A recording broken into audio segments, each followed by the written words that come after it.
네, 여러분 안녕하세요. 반갑습니다. 이번 시간 카카오뱅크, 이 종목을 분석해 보도록 하겠습니다. 일단은 최근에 굉장히 이런 부진한 모습을 보여주다가 오늘 증시 한번 반등이 나오면서 이 카카오뱅크도 한번 수급이 들어온 모습을 보여줄 수 있겠습니다. 그래서 이 카카오뱅크에 대한 이 종목 분석도 되겠지만 어떻게 보면 은행주 전반적인 이런 업황 분석이 될 것 같습니다. 그래서 이렇게 살펴보도록 할 건데요. 좋아요 한 번씩 눌러주시면 감사하겠습니다.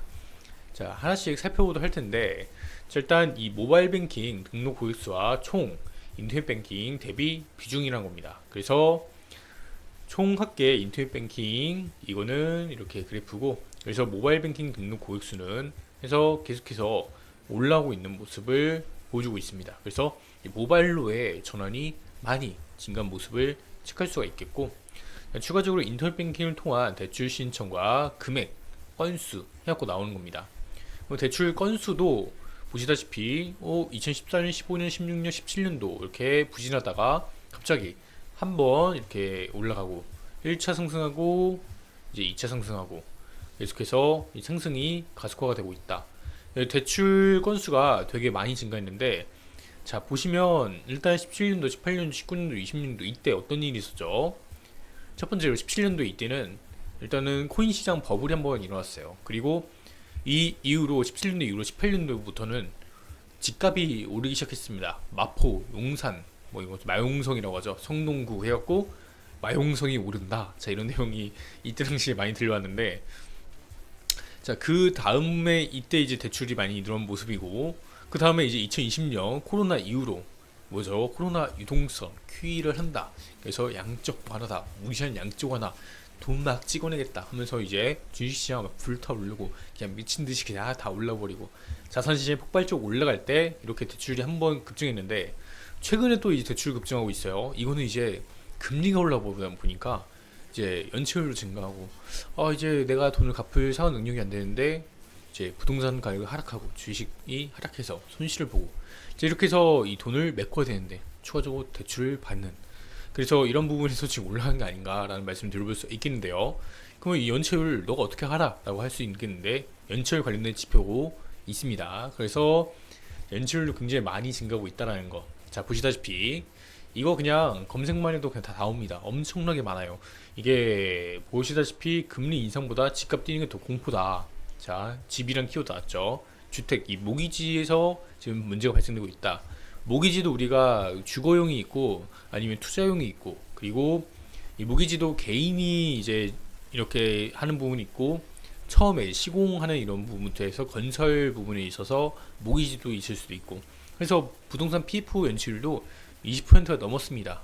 엄청난 겁니다. 5분에 지금 빌린 것 중에서 20%가 못 갚고 있다, 아예 상환을 안 되고 있다, 이런 건데, 그래서 이제 시스템처럼 리스크로도 번질 수 있는 가능성이 일단 있고, 주담대가 지금 한 달 사이에 3조 원이나 증가했다고 해요. 미쳐버린 거죠 아주. 이런 지금 고금리가 장기화가 미국발에서 되고 있는 과정 속에서 이렇게 금리 인상이 됨에 따라서 이런 리스크가 수면 위로 나오고 있는 거고요. 주담대 갈아타기 연말부터 가능할까? 이렇게 해서 인터넷 3포인트 무기로 이런 얘기들도 있습니다. 그래서 현재 지금 이렇게 인터넷 뱅킹에서 소액 대출 이런 거 되게 잘 간편하게 해주기 때문에 이런 부분에서 현재 많이 증가한 모습을 보여주고 있고, 또 이제 있어요. 고금리가 길어지자 자영업 못 갚는 대출 7조 원이 되었다고 합니다. 역대 최대라고 보고요. 이게 역대 최대입니다. 역대 최대. 그래서 과거에 비해서 이 통화의 가치가 좀 하락했기 때문에 좀 이런 규모가 더 커진 것도 있겠지만, 일단은 이 역대 최대라는 점을 우리는 종합해 볼 필요가 있겠습니다. 그래서 이렇게 역대 최고폭으로 대출 연체율을 보이고 있고, 그래서 이런 얘기들이 지금 계속 나오고 있어요. 자영업 대출 뭐 천조 돌파했다. 이 얘기 들은 게 제가 몇 달 전인데 지금 43조 증가한 1043조라고 합니다. 그래서 우리나라 지금 부채가 총 3000조가 넘었다. 제가 이거를 올 초에 들었어요. 근데 지금 3000조가 아니라 지금 거의 계속해서 쭉쭉 증가하고 있는 모습이죠. 보시다시피 이 자영업이 현재 얼마다? 1043조. 그리고 기업, 뭐 가계, 그리고 부동산, 뭐 이렇게 해갖고 지금 대출이 있는데 우리나라 GDP는 1년에 2천조입니다. GDP보다 한 150%가 훌쩍 넘는 이런 추세를 기록하고 있다. 기본적으로 이런 지난 과거 2008년의 리먼브러스 사태가 이 미국에서 발생된 거죠. 리먼브러스 은행이 무너진 건데, 자 근데 이게 왜 그랬냐? 이 모기지 상품을 공격적으로 판매한 거예요. 그래서 파생 상품 이런 걸 막 이렇게 결합해서 이렇게 판매하고 이렇게 해서 발생된 건데, 이렇게 결합하다 보니까 집값의 한 거의 90% 이상 되는 만큼의 대출을 해줬다죠. 그래서 이거를 집값이 하락하면서 역전이 된 거죠. 그래서 이거를 상환 못하고 다 압류 걸려버리면서 이게 돈을 못 갚으니까 이게 바로 은행 문제까지 번져버리는, 자 이런 문제들이 발생되었던 거죠. 그래서 리먼브러스라는 은행이 파산하면서 그때 전 세계적으로 충격을 받았는데, 지금 우리나라는 지금 이때 당시에 부채 비율이 120%였다고 합니다. GDP 대비 부채 비율이 이 미국에서 120%에 해당됐을 때 터졌다라고 하는데, 근데 지금 왜 150%인데 안 터지냐? 일단은 이 120%는 조금 전에 말씀드렸다시피 이 파생을 조금 공격적으로 했기 때문에 늘어간 추세에서 120%고, 지금은 이렇게 엄청나게 공격적인 상품에서 일단은 터지는 게 아니기 때문에 이런 부분인데, 자 근데 우리나라 130조에 대해서 이 부채 130조에 대해서 문제가 하나 있습니다. 이게 부동산 PF라고 조금 전에 말했던 그 상품하고 비슷한 이 전체 이런 금액에서 금액의 90%를 대출해준 상품입니다. 그래서 이 착공 단계에서 분양이 되고 나서 돈을 이렇게 상환하는 시스템인데, 자 이게 뭐 증권 뭐 연계형도 있고 은행이랑 뭐 하는 것도 있고 뭐 되게 뭐 다양한데 뭐 이런 부분에서 지금 현재 문제가 얼마 130조가 발생되고 있다는 겁니다. 결국에 이거 터지면은 이거 하연에서 나서도 이게 해결이 되기가 좀 힘들 걸로 보이는 게, 일단은 우리나라 올해 세금이 400조 원이 예산이었는데 이런 게 필요했는데 350조밖에 거치지 않았기 때문에 지금 현재 50조가 빵꾸난 거를 다른 데서 다른 자금을 지금 현재 끌어다 썼다고 합니다. 그래서 지금 400조가 맞춰진 건데, 재정이 빵꾸난 상태에서 어떻게 이거를 돈을 130조를 해주냐? 결국에 뭐다? 통화를 발행하거나 자 이런 부분이 생길 수 있습니다. 결국에 이 부채를 마르기가 힘들어요. 그래서 이거를 고금리가 현재 전 세계적으로 장기가 되고 있기 때문에 고금리에 인해서 터질 가능성이 있다라고 볼 수가 있겠습니다. 굉장히 리스크가 굉장히 많이 커졌습니다. 그래서 보면은 이게 우리나라만 그러냐? 이 미국의 이 하이힐드 스프레드라고 했고, 이 채권 있죠? 채권도 회사 채권인데 여기서 기준금리가 있죠. 미국의 기준금리 5.5%에 회사채의 금리 해갖고 이제 합친 이게 뺀 게 이제 이거다 라고 보시면 되겠고, 플러스죠. 이 하이힐 채권 이거 플러스 기준금리 했을 때 현재 회사채에서 내야 되는 금리 이자다. 채권 발행에 대한 이자를 주는 거죠. 내야 되는 거죠.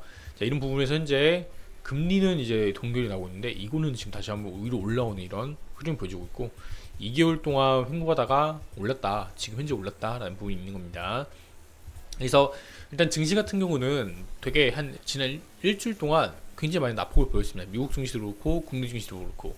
그래서 지난 이 영업일 기준 10거래일 동안 많이 빠졌기 때문에 지금 여기서 조금 반발 매수가 일단은 단기적으로 들어오는 모습이고, 그래서 이렇게 순환매를 도는 과정 속에서 은행주들도 함께 반등세가 이어져 나오고 있는데, 왜 이렇게 나오고 있냐?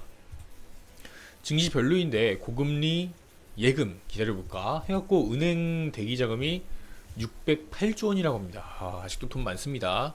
그래서 이게 또 왜 그런 거냐? 부채가 많은 사람은 엄청나게 많은데 이 부의 좀 격차가 좀 많이 벌어졌습니다. 이게 실적으로, 그래서 돈이 많은 사람 엄청나게 많은 사람 많은데 반대로 돈이 없는 사람 엄청나게 없는 경우가 더 많기 때문에, 자 이런 부분에서 이 요불 예금의 잔액이 현재 600조에 육박한다라는 겁니다. 그래서 이렇게 대기자금이 많게 되면은 자 이런 부분에 있어서 지금 긍정적으로 자 보이고 있는 거죠. 예, 보시다시피 5대 시중은행의 정기예금이 줄어들고 대기성 자금의 요구불 예금이 늘어나면서 은행들의 자금 유치 경쟁이 더 치열해질 것으로 보인다라는 내용입니다. 그래서 요구불예금 계좌에 머물고 있는 대기성 자금을 끌어오기 위한 전략으로 자 이런 분들이 있고요. 그래서 시중은행으로 자금이 몰리고 있다. 자금 유치 경쟁을 벌이는 은행 뭐 해갖고 이런 내용도 함께하고 있습니다. 그런 과정 속에서 카카오뱅크 중신대출 금리를 0.5% 인하했습니다. 금리를 인하했다. 자, 그래서 이런 카카오뱅크로 조금 더 이제 대출 상품을 조금 더 판매를 할 수 있는 다른 은행들에서 경쟁력이 있죠. 왜냐하면 일단은 이런 창구가 있는 온라인 오프라인 지점은 이게 임대료나 이런 것도 들어가고 인건비도 들어가고 추가적으로 이런 부대비용이 많이 들어가기 때문에 이게 저렴하게 이렇게 상품을 내놓을 수가 없습니다. 근데 이 카카오뱅크는 예대 마진을 이제 최소화하면서 이제 상품을 내놓은 부분이 있다라고 보시면 되겠고요.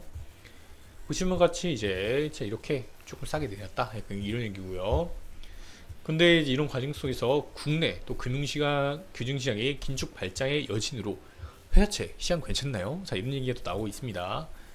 근데 그래서 우리 BBB 마이너스가 이 금리가 연고점을 경신한 11%가 지속되고 있다고 합니다. 이게 그래서 이 회사채 중에서도 등급이 뭐다? BBB 마이너스 등급 여기서 11%의 이자를 현재 줘야 되는 상황이다. 이자가 증가했다. 이런 부분이 조금 부정적이다.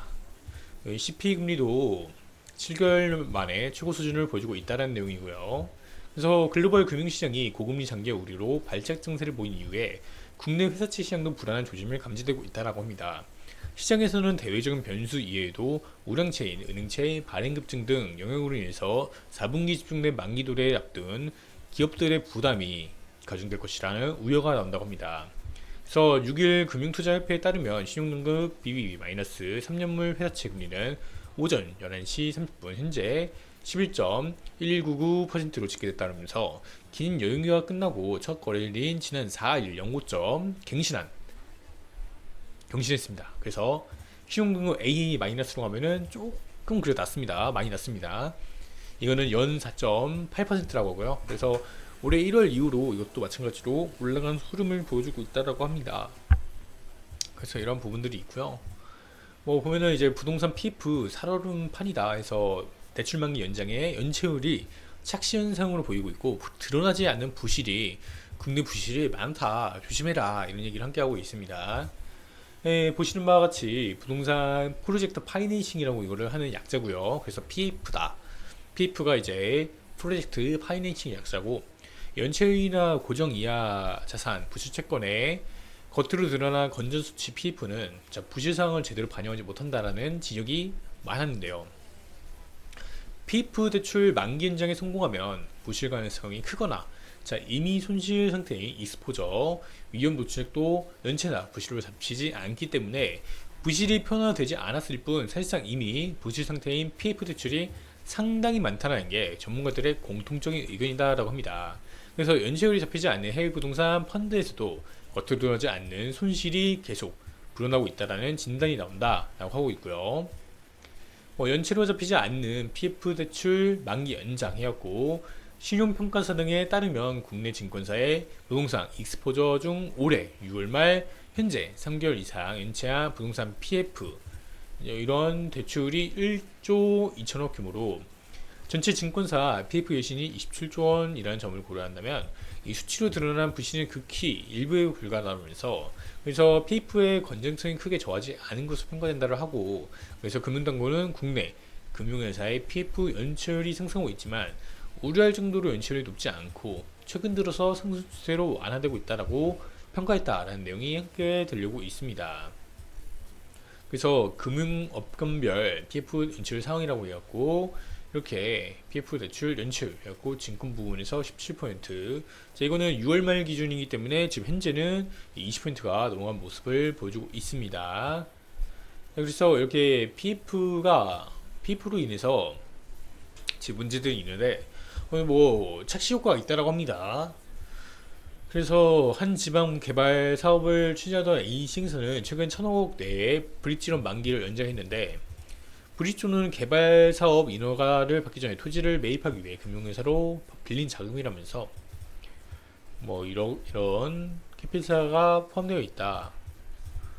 그래서 금융회사들의 협의에 이자 조건을 이자 후치로 바꿨다라면서 원래 3개월이나 6개월에 한 번 내야 되는 이자를 만기의 원리금과 함께 상환할 수 있도록 조건을 변경해 줬다고 합니다. 이 부분이 있는 거죠. 그래서 지금 현재 이자 후치로 바꾸면서 이자를 중간중간 내는 게 아니라 만기에 한 번에 이자를 주겠다, 원리금과. 이렇게 바꿨습니다.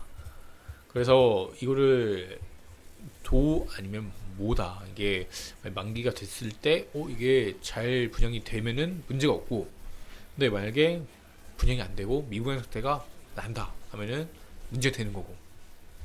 자, 이런 거죠. 자, 이런 굉장히 리스크가 큰 상품이 되겠습니다. 그래서 이런 부분에 있어서 현재 PF 만기 연장을 하고 있는데, 만기 연장을 하는데 문제가 이자가 한 번에 지급되는 이런 부분으로 바꿔서 하고 있다. 그래서 이런 부분에서 리스크다라는 거죠. 또 일드 커브를 보면은 이제 이거를 보게 되면은 현재 미국채 기준인데요. 현재 역전됐습니다. 이 기본적으로 이게 정상적인 수치예요. 그러니까 여기가 단기채, 그리고 이쪽으로 가면서 뭐다, 장기채, 그리고 이렇게 위로 올라갈수록 수익률. 당연히 이 장기로 갈수록 수익률이 올리고 뭐해야 된다? 높아진다. 근데 현재 이 단기채의 수익률이 더 높다라는 거죠. 단기채 수익률은 기본적으로 이 기준금리보다 조금 더 높은 가격에서 이렇게 형성을 하기 마련이고요. 근데 이제 장기채 같은 경우는 조금 이제 경기에 조금 뭔가 미래 그거에 대한 좀 많이 민감하기 때문에, 자, 이런 부분에서 장기채의 수익률이 떨어지는 역전 현상이 현재 발생되고 있다.